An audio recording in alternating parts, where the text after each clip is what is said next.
Clip number 532۔ اس clip میں انشاءاللہ آپ قرآن پاک کی سورہ ہود کی آیت نمبر 62 سے لے کے 64 تک کی تلاوت، ترجمہ اور تفسیر قرآن صراط الجنان سماعت فرمائیں گے۔ بسم اللہ الرحمن الرحیم۔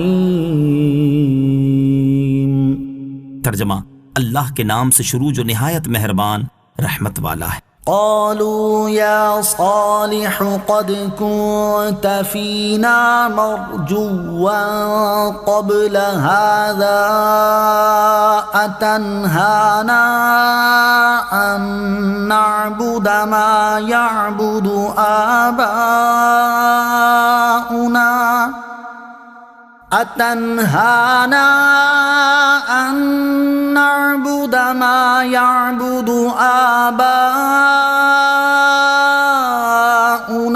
وإننا لفي شك مما تدعونا إليه مريب۔ ترجمہ، انہوں نے کہا اے صالح، اس سے پہلے تم ہمارے درمیان ایسے تھے کہ تم سے بڑی امیدیں وابستہ تھیں۔ کیا تم ہمیں ان کی عبادت کرنے سے منع کرتے ہو جن کی عبادت ہمارے باپ دادا کرتے رہے؟ اور بے شک جس کی طرف تم ہمیں بلا رہے ہو اس کی طرف سے تو ہم بڑے دھوکے میں ڈالنے والے شک میں ہیں۔ قالوا، انہوں نے کہا، جب حضرت صالح علیہ السلام نے اپنی قوم کے سامنے پیغام توحید پیش کیا تو انہوں نے جواب دیا، اے صالح علیہ السلام، اس تبلیغ سے پہلے تم تو ہمارے درمیان ایسے تھے کہ ہمیں تم سے بڑی امیدیں وابستہ تھیں، اور ہم امید کرتے تھے کہ تم ہمارے سردار بنو گے، کیونکہ تم کمزوروں کی مدد کرتے اور فقیروں پر سخاوت کرتے تھے۔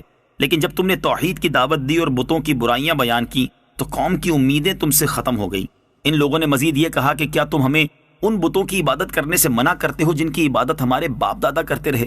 اور بے شک جس توحید کی طرف تم ہمیں بلا رہے ہو اس کی طرف سے تو ہم بڑے دھوکے میں ڈالنے والے شک میں ہیں۔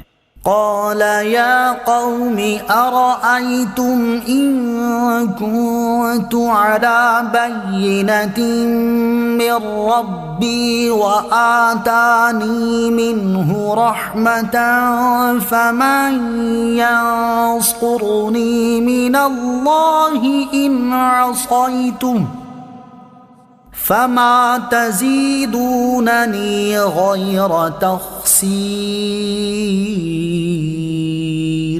ترجمہ، فرمایا میری قوم بھلا بتاؤ کہ اگر میں اپنے رب کی طرف سے روشن دلیل پر ہوں اور اس نے مجھے اپنے پاس سے رحمت عطا فرمائی ہو تو اگر میں اس کی نافرمانی کروں تو مجھے اس سے کون بچائے گا؟ تم نقصان پہنچانے کے سوا میرا کچھ اور نہیں بڑھاؤ گے۔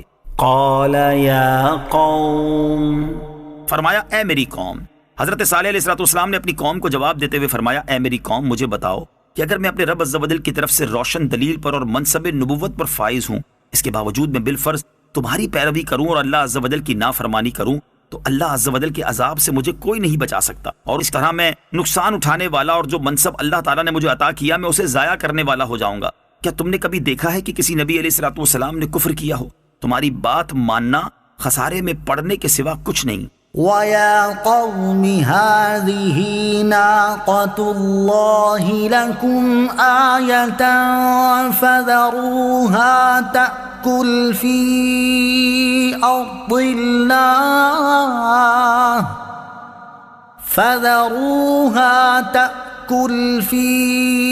أَرْضِ اللَّهِ وَلَا تَمَسُّوهَا بِسُوءٍ فَيَأْخُذَكُمْ عَذَابٌ قَرِيبٌ۔ ترجمہ، اور اے میری قوم، یہ تمہارے لیے نشانی کے طور پر اللہ کی اونٹنی ہے تو اسے چھوڑ دو تاکہ یہ اللہ کی زمین میں کھاتی رہے، اور اسے برائی کے ساتھ ہاتھ نہ لگانا ورنہ قریب کا عذاب تمہیں پکڑ لے گا۔ وَيَا قَوْمِ هَذِهِ نَاقَةُ اللَّهِ لَكُمْ آيَةً، اور اے میری قوم، یہ تمہارے لیے نشانی کے طور پر اللہ کی اونٹنی ہے۔ قوم سمود نے حضرت صالح علیہ السلام سے معجزہ طلب کیا تھا۔ آپ علیہ السلام نے اللہ تعالیٰ سے دعا کی تو پتھر سے بحکم الہی اونٹنی پیدا ہوئی۔ یہ اونٹنی ان کے لیے حضرت صالح علیہ السلام کی صداقت پر نشانی اور حضرت صالح علیہ السلام کا معجزہ تھی۔